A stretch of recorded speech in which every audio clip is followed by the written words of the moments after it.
You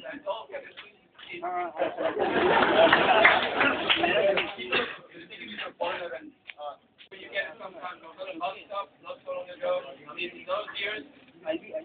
on a bus stop. I was on a bus stop, and I hear these two guys, the crowded bus stop, Yes, really, and I hear these two guys start talking in Hindi very loudly and switching from Hindi to Marathi, and and the two guys are saying, "Oh, these foreigners, these goras, they're coming in there with their dirty habits and their this and their that, and they're raving and raving." And I said to the guy, "Arey, after some time, तुम्ही चांगलं बोला."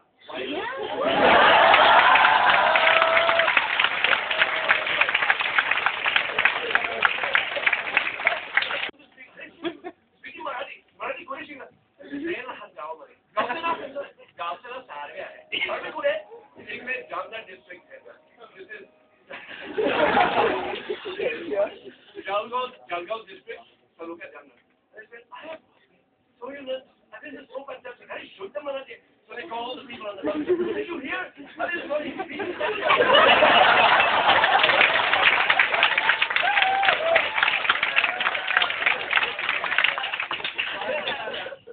I'm going to do some business here. No. Come to my house. Meet my mother. Best cooking here. Meet my wife. Marry my sister.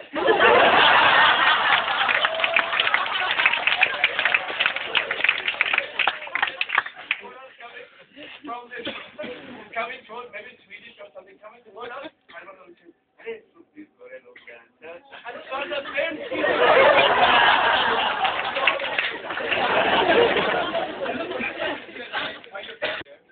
I used to deal in black market watches, and I could open the watch and read everything. I spent 2 years in the dark, underground, and I used to laugh when I came up. And people ask, how do you feel? And it's very difficult, and there's a lot. But that day when I came out, and I couldn't breathe properly, and I had, it hit me. I thought, this punishment is not a good thing. 1 second, yeah. Taking a bath. It's taken us a long time to get there, and I'm going to take a bath. My editor, my guide Prabhakar says to me, you can take a bath here and this side. So I start taking off my clothes, and I don't know. I'm just coming in here, and I'd been unlacing my boots while he spoke, and I cast them aside, threw off my shirt, and pulled off my jeans. Lin! Prabhakar screamed in panic, leaping in a single bound across the 2 meters that separated us. He tried to cover my body with his hands, and then looked around in anguish to see that the towel was on my backpack, further 2 meters away. He jumped for the towel, snatched it up, and jumped back, giving a little shout of panic. Ah! He wrapped the towel around me and looked around in terror. Have you got crazy, Lynn? What are you doing? I'm trying to take a shower. But like that? Like that? What's the matter with you, bro? You told me to take a shower. You brought me here to have a shower. So I'm trying to take a shower. And you're jumping around like a rabbit. What's the problem? You were naked, Lynn. You were naked without any clothes also. That's how I take a shower, I said. Evaporated. That's how everyone takes a shower, isn't it? No, Lynn. Correct. Very swiftly. You don't take your clothes off to shower? No, Lynn. This is India. Nobody can take his clothes off. Not even the washing bodies. This is India. Nobody is ever naked in India. And especially nobody is naked without clothes. So, how do you take a shower? We wear the underpants for having a bath in India. Well, that's fine, I said, dropping the towel to reveal my black jockey shorts. So I'm wearing underpants. Yeah! Diving for the towel and covering me up again. Those teeny pieces, those are not the underpants. Those are not the underpants. Those are the underpants. You must have it the over underpants. The over underpants. Yes, certainly, like these, my ones that I'm wearing. He unbuttoned his trousers enough to show me that he wore a pair of green shorts under his clothes. In India, the men are wearing this over underpants under their clothes at all times and in all the situations. Even if they are wearing underpants, still they are wearing overpants over their under. Just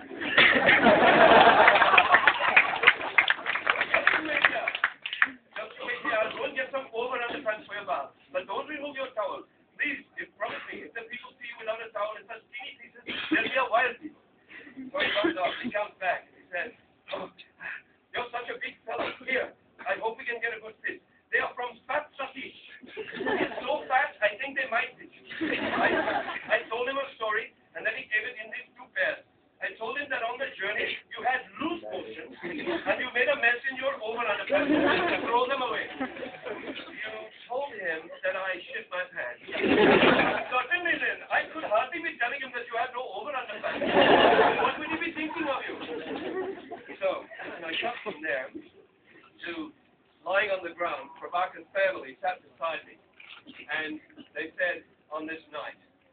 the Prabhakar family held a vigil around my bed because they thought that I might be lonely, that I had to be lonely, away from my family at such a time.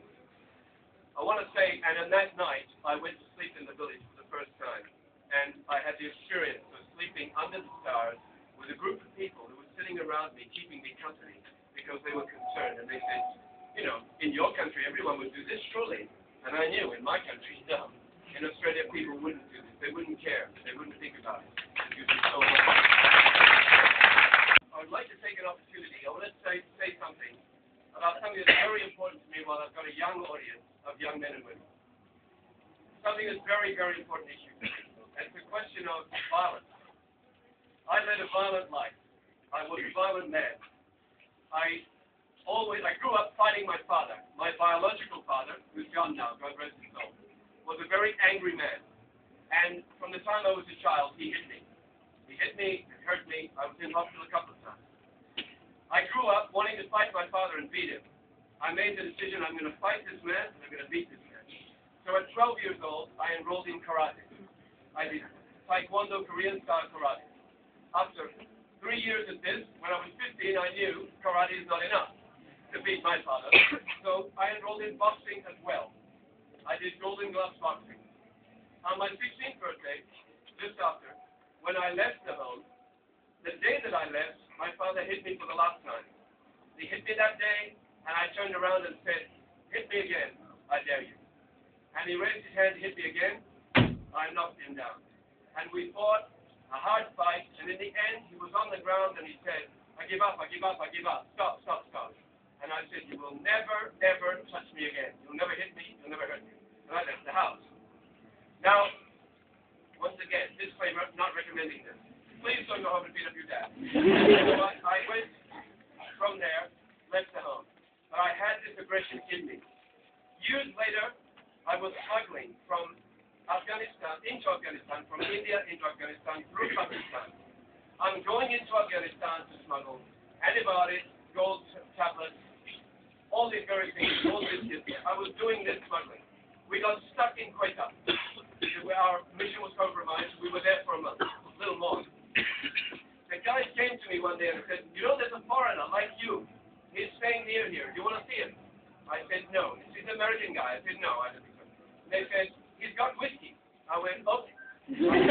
I used to drink in those days. I don't drink now. I used to drink. So I went and met this guy, and they said, a foreigner just like you. He's actually a black guy from New York.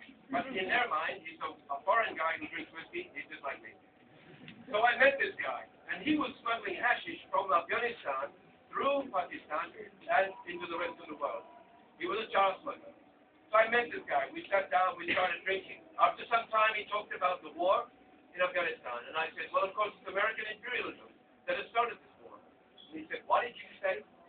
I said, American imperialism. I have to swear to do this story, so please don't mind. He said, there's no little kids here. No. He said, he said, what did you say?